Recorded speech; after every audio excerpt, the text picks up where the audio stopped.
2 பேரை வந்து பிலாத்து நிறுத்திட்டார். நல்லா கவனிங்க, 2 பேரை நிறுத்திட்டார். இயேசு பரபாஸ் 2 பேரை நிறுத்திட்டாங்க. பண்டிகை தோறும் எது தெரியுமா வழக்கம்? ஜனங்கள் எல்லாம் சேர்ந்து இவனை விடுதலை பண்ணுங்க, இவனை விடுதலை பண்ணுங்கன்னு யார சொல்றாங்களோ அவனை விடுதலை பண்ணிடுவாங்க. இந்த இடத்துல இயேசு கிறிஸ்துவும் நிக்கிறார், பரபாசும் நிக்கிறான். ஜனங்கள் எல்லாம் யாரை தெரியுமா செலக்ட் பண்ணாங்க? பரபாசை செலக்ட் பண்ணாங்க. ஏன் ஒருத்தங்க கூட இயேசுவை செலக்ட் பண்ணலையா? இந்த பண்டிகை தோறும் அப்படின்றது எதோட தெரியுமா கனெக்ட் ஆகுது? பண்டிகை தோறும் வழக்கம் என்னன்னா விடுதலை பண்ணணுங்க. பண்டிகை தோறும் ஃபெஸ்டிவல் அப்பலாம் விடுதலை பண்ண வேண்டும் என்பது வழக்கம். விடுதலை பண்ண வேண்டும் என்பது நியமிக்கப்பட்டது. விடுதலை பண்ண வேண்டும் என்பது எவரும் மாற்ற முடியாதது. ஆனா ஓய்வு நாள்ல ஒண்ணுமே பண்ணக்கூடாது என்பது வழக்கம். சாபத் டே, ஓய்வு நாள்ல you should not do anything, நீ எதுவுமே பண்ணக்கூடாது. ஆனா இயேசு கிறிஸ்து அந்த ஓய்வு நாள்ல திமிர்வாதக்காரன் என்ன செய்றாரு?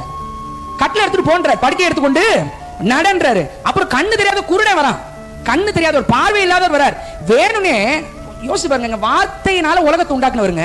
வேணுனே கீழே குனிஞ்சு மண்ணை எடுத்து அதுல உமிழ் நீரை போட்டு சேர் உண்டாக்கி அவன் கண்ணுல பூசுறாரு. பூசி ஓய்வு நாள்ல சுகத்தை தரார். திமிர்வாதக்காரனை எழுப்புறாரு, குருடனுக்கு பார்வையை தராரு. 18 வருஷமாய் சாத்தான் கட்டி வைத்திருந்த அந்த ஒரு கூனியை ஓய்வு நாள் அன்னைக்கு தான் போய் சுகப்படுத்துறாரு.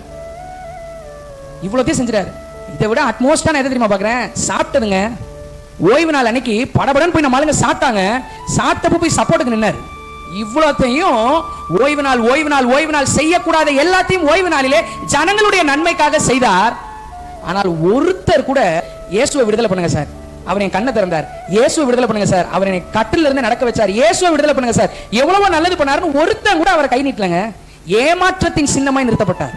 எதற்காக அவர் ஏமாற்றத்தின் சின்னமாய் நிறுத்தப்பட்டார் என்றால், எந்த சூழ்நிலையிலும் நாம் ஏமாற்றம் அடையக்கூடாது என்பதற்காக. கைது இல்லாம இயேசுவுக்கு இந்த வருஷம் நடக்குமா அந்த வருஷம் நடக்குமா நிறைய வருஷம் போயிடுச்சு. நிச்சயமாய் நீ ஏமாற்றப்பட மாட்டாய், நிச்சயமாய் நீ ஏமாந்து போக மாட்டாய். ஏனால் உன்னுடைய எல்லா ஏமாற்றத்தையும் ஒரே பேரான குமாரன் ஏற்றுக்கொண்டார். எல்லாரும் சொல்ல சொல்லாமா? இயேசு இயேசு ஏமாற்றத்தின் சின்னமாய் நிறுத்தப்பட்டது.